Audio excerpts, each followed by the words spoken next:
24 성경 통독을 찾아오신 성도 여러분, 진심으로 환영합니다. 벌써 3일차네요.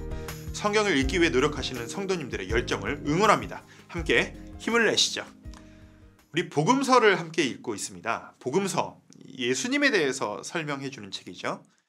그런데 이 복음서가 4개로 나뉘어져 있습니다. 예수님을 설명하는데 왜 이렇게 많은 4개나 되는 책이 필요하냐 궁금해하실 수 있을 텐데요. 이 대상과 중점에 있어서 약간 차이가 있습니다.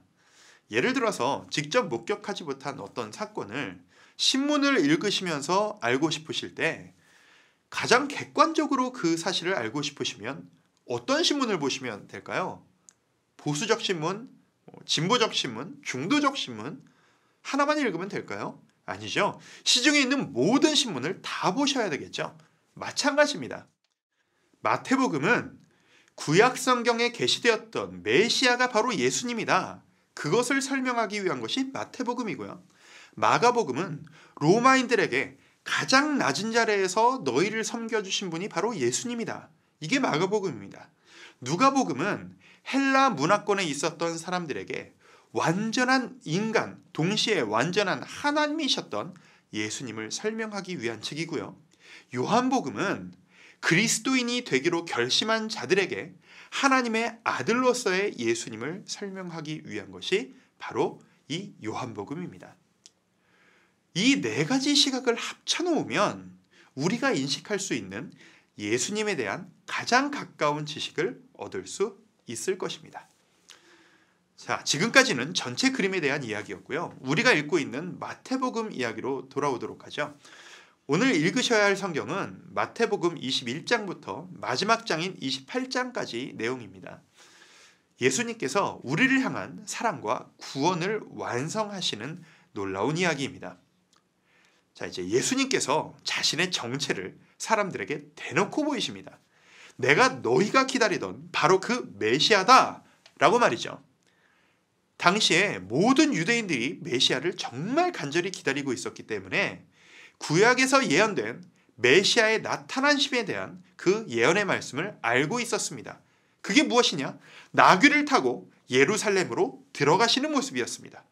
그런데 예수님이 바로 그 모습을 사람들에게 보여주신 것입니다. 온 예루살렘이 들썩들썩합니다. 사람들은 예수님이 예루살렘에 들어가셔서 왕으로서 로마를 완전히 뒤집어 엎어주시기를 기대하고 있습니다. 하지만 예수님이 뒤집어 엎으신 것은 예루살렘 성도 아니고 로마도 아닌 타락하고 변질된 성전이었습니다.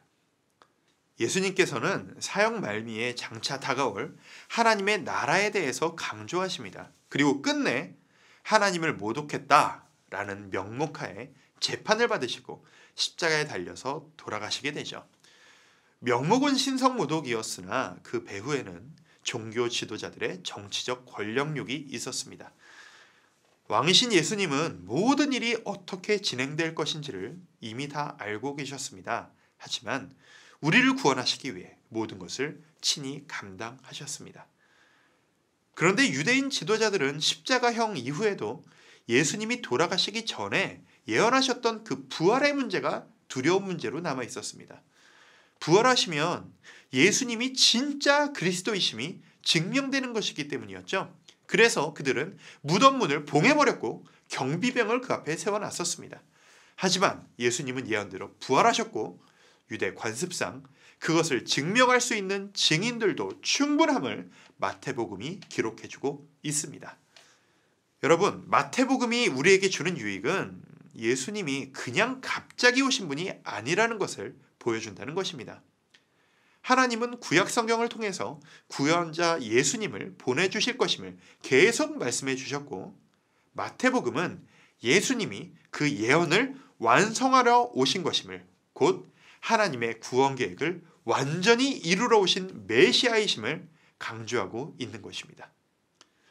성경은 처음부터 끝까지 모두가 다 예수님에 대해서 이야기하고 있습니다.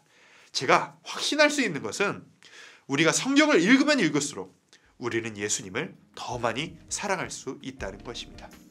우리 예수님을 더 많이 사랑하는 2015년 보냈으면 좋겠습니다. 이 성경을 우리에게 주신 목적이 바로 그것일 테니까요. 성경을 끝까지 읽어나가시면서 예수님에 대한 사랑을 확정하는 우리 모두가 되기를 바랍니다.